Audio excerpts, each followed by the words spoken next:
Well, Dave, I want to get your thoughts. Does this locker room look much like what you had back in the day? The locker room, you walk in here, it's pretty intimidating because we had the wood benches and all wood, and the bright yellow was in the room, but it looks much different. And we also had a JV locker room too at the time, yeah. Really? So at that time they had a junior varsity team, and I was in that locker room to start the first half of the year, and so I remember both the locker rooms really well. But it's pretty impressive what they've built here now, and having a nice locker room and the shape of it, the way it's set up. They're looking at each other eye to eye. It's pretty cool in here. Jimmy, what's your favorite aspect of this locker room? I really like the circle piece of it. I think everyone's looking at each other. Everyone can talk to each other at any time, during a game, whether after practice, just messing around or something. I really like how, I've played in some locker rooms where they're squares and you can't really communicate with some guys in the locker room, so it's nice to be able to, scream from corner to corner to different guys. I want to go back to the early days. What was it like when Jimmy was first starting skating? Oh, it was exciting when he did want to put the skates on because it was with his brother, and it wasn't with me, it wasn't with his mother, but he wanted to put the skates on. He wanted to be the one in the backyard, and so I had the enjoyment of flooding the backyard and getting it nice and watered for the kids to play on. And then Jimmy just took to it right away. Jimmy was in a rink quite a bit with his sister playing hockey and his older brother playing hockey. And then I was coaching the local high school team in Chaska. So he'd end up going to the game. So it was a pretty natural fit for him to want to put the skates on, but it all started in the backyard with him. He's probably around 2 or 3 years old. And when the ice went out, he'd put the rollerblades on right away. He'd get out on the cement as quick as he could and get the skating outside. Hockey 365. Jimmy, what do you remember about those early days? Not a lot, honestly. Just the backyard nights that got really late. Walking up with our skates on up on our hardwood floors upstairs and getting dinner from my mom or dessert or whatever it was. They never really cared if we were walking with our blades on the floors or on the carpet. They were really easy about all that stuff, and my buddies would come over, would be up there, playing all night. So I think just kind of those were the days that you never forget. Is that when the dream started, when you knew you wanted to continue this career as long as you could? Yeah, I think so. I think kind of just watching, World Juniors time and then going and idolizing those guys after the game or before the game in your backyard rink, because times you really never forget with my brother and some of my buddies. We'd go out there after those games and pretend we were USA hockey players or go for hockey players. So it was really fun times. Dave, when did you know Jimmy might have a future? That's a great question because you don't know. When Jimmy was a peewee, they went to the state tournament, and I remember he had a really good tournament, but the final game wasn't going so well for the peewee team. And I don't know if you remember, I had you guys all lay down on the ground with their backs on the ground and your feet in the air, playing little mind games with the kids, saying if you put your feet up, you guys are going to be much faster skaters. So they're all laying on the ground. And then they went out that second and third period against Maple Grove and played great. And I remember Jimmy setting up a few of his players in the way he saw the ice then. And so he had to prove himself, I remember, as a peewee, and he did that. And you have to continue to do that every step along the way. And he's as a Bantam. You get used to that first year of checking and you get settled in. And he had a really good Bantam second year, getting to the state tournament. Once again, he had to prove himself, and he did that. And then he had to make the jump to high school. And is Jimmy a good hockey player? Yeah, he's pretty good. Didn't play a lot of minutes his freshman year, but he got to the second half of the year and ended up playing quite a bit more. And then he ended up scoring 3 goals against Holy Family in their section game. And then I thought, oh, he's proven himself again. and that's kind of the way it works. It's never, you never say, oh, he's going to do it, because every year you got to continue to get better. As you hear the stories, a lot of kids when they're mites, they're unbelievable players, and oh, they're going to be good. But you have to prove themselves every year, and that's what Jimmy did. He just proved himself every year. And the story, same thing continues on when he went to the World Juniors here, and now playing with the Gophers. You're never settled. You just got to continue to prove yourself, and he does that really well. Jimmy, for you, Grandpa plays for the Gophers, Dad plays for the Gophers. Were you always going to be a Gopher? Not 100%, I'd say. It was, I mean, obviously I loved it here and loved the team aspect and the coaches, and I didn't say I was always locked in on it, and they didn't force me to come here. I think they were pushing me to go wherever I really wanted to go, wherever I wanted to play college. I think anywhere in the country could have been a fit for me, but obviously I decided here because of the coaching staff and the team that they had here. I think just kind of the ability to become a better hockey player in practice is one of the bigger reasons why I came here. Going against 5 NHLers possibly. I mean, last year in practice was pretty huge, and then coming to this year and there's so many skilled players again. So I think kind of deciding just to come here and play against those players every day was a huge deciding factor. Dave, what's it like watching Jimmy with a Gophers uniform on?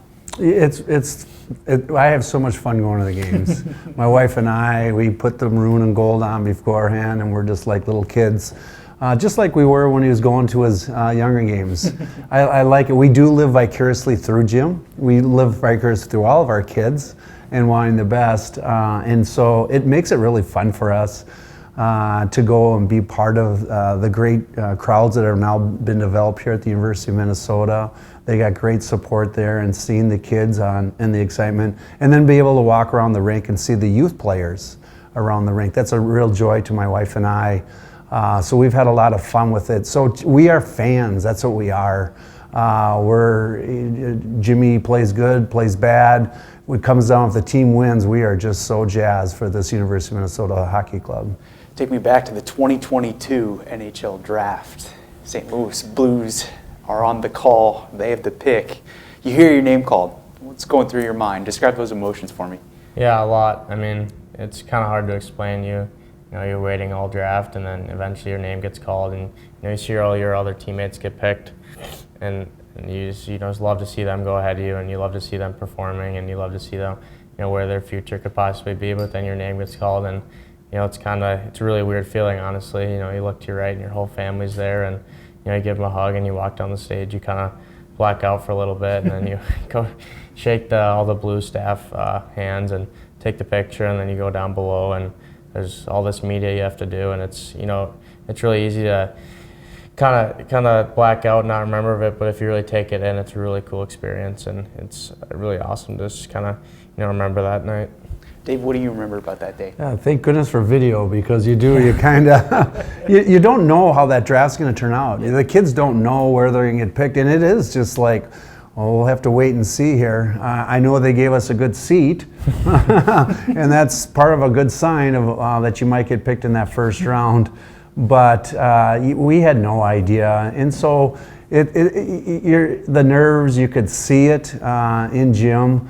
And it's not a question he has to impress us by getting drafted in the first round, but it sure was nice to hear his name being selected, and we were so happy for him.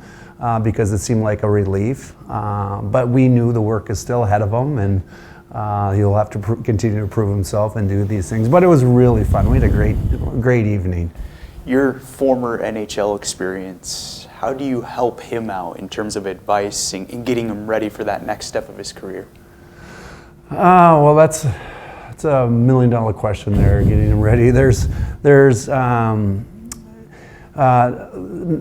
not a lot that you can say, because he has to experience it. And the only way, the teachings I've been able to help Jimmy along the way, is after he's experienced playing NTDP and what that's like. What's it like playing for the University of Minnesota? What's that like? So as those experiences happens, we can have those discussions of, okay, this is what it means to be a Gopher.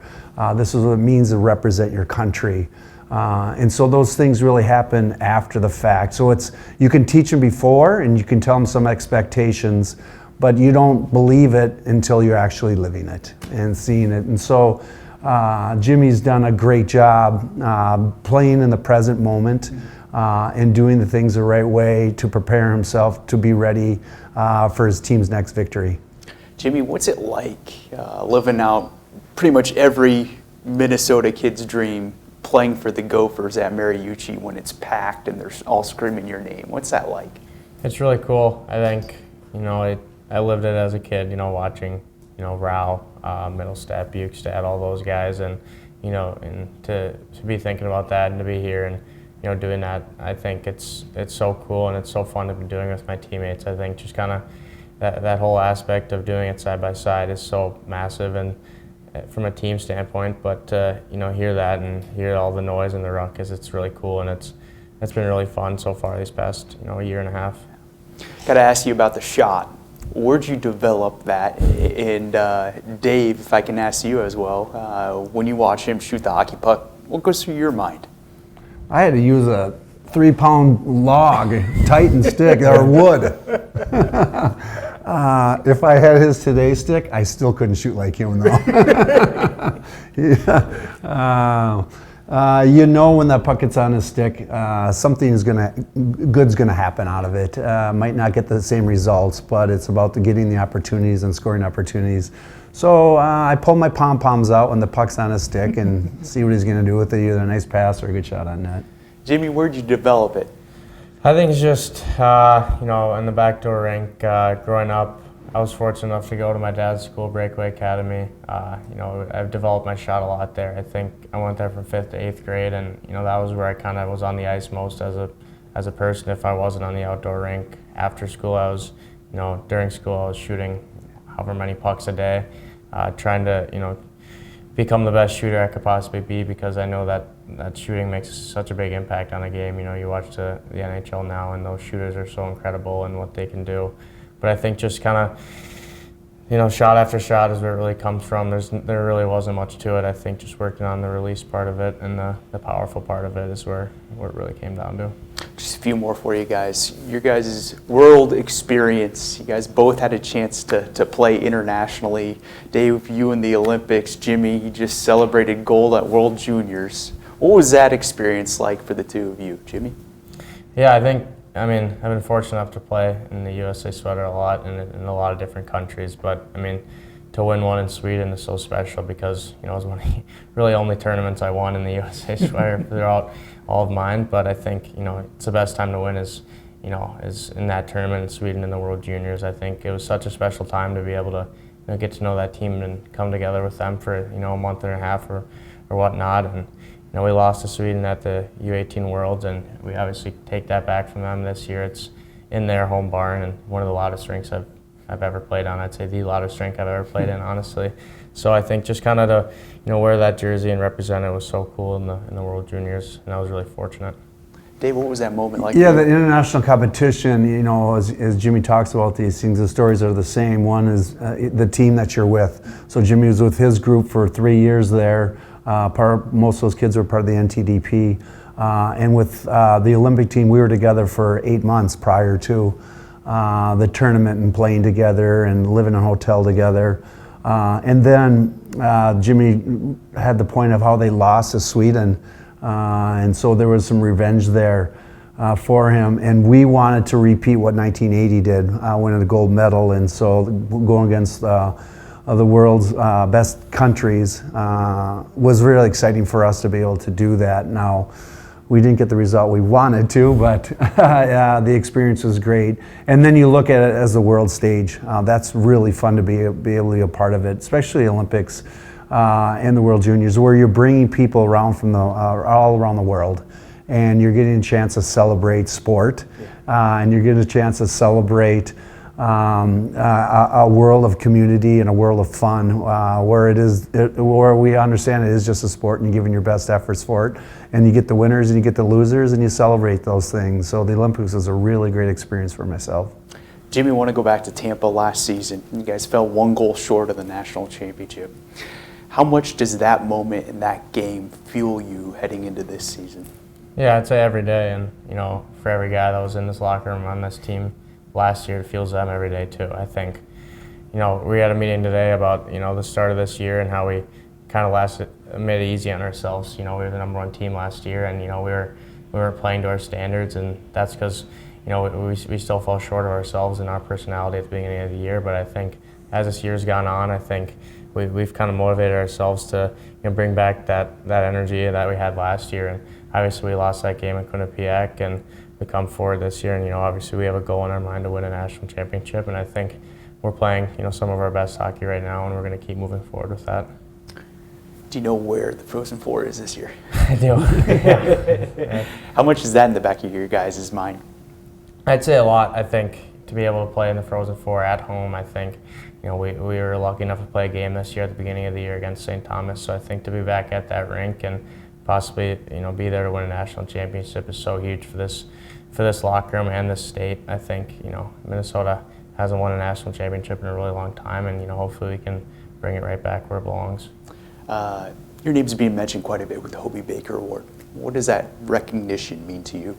A lot. I think we had 2 guys up for it last year too. I think the Hobey Baker nominee is a massive reward for not just your play but also your play off the ice. I think it comes down to what type of person you are and what type of a player you are, and I think obviously that motivates a lot of guys in this locker room every day to try and win that award, and we're all really happy with each other with whatever it comes down to. But I think just that award in the back of the mind, that obviously in college hockey is such a huge thing. Final one for you, Jimmy. What's your dad meant to you in your hockey journey? A lot. I think he's been there for me every step of the way, whether it's when I first put on my skates at 2 or this last weekend game against Penn State. I think he's been there throughout the whole journey, and it's been a long process, and we've had our up and downs with each other, definitely. Whether it was fighting or we're happy with each other, I think it's been a long journey, and there's so much more to come. Yeah. Dave, final one for you. How proud are you of Jimmy, where he is today? You're proud of the fact of his character. He's a humble kid. He sees the young kids when he comes up and signs autographs. He's very aware of his present moment. He's very aware of what he has to be able to do when he wears a Gopher jersey. So that makes me most proud that he is doing things in the present moment to want to win for this team right now, not looking to the future or any decisions, anything like that. It's what he's trying to accomplish right now as a player of a great team. That's what makes me most proud, because that's what it comes down to is your team and who the guys you're with. And he has the goal of winning a national championship, which is great. And I kind of chuckled a little bit there about being brought up in that last, getting scored on and the overtime. Those are the great moments you learn from. And it does not define that team at all. The team was unbelievable. And they were great. It wasn't the national championship, but they understand that we're going to give another run at it, and they can do the best that they possibly can. And Jim feels like he wants to be a part of that with this group of guys here now. So it makes me pretty happy about him.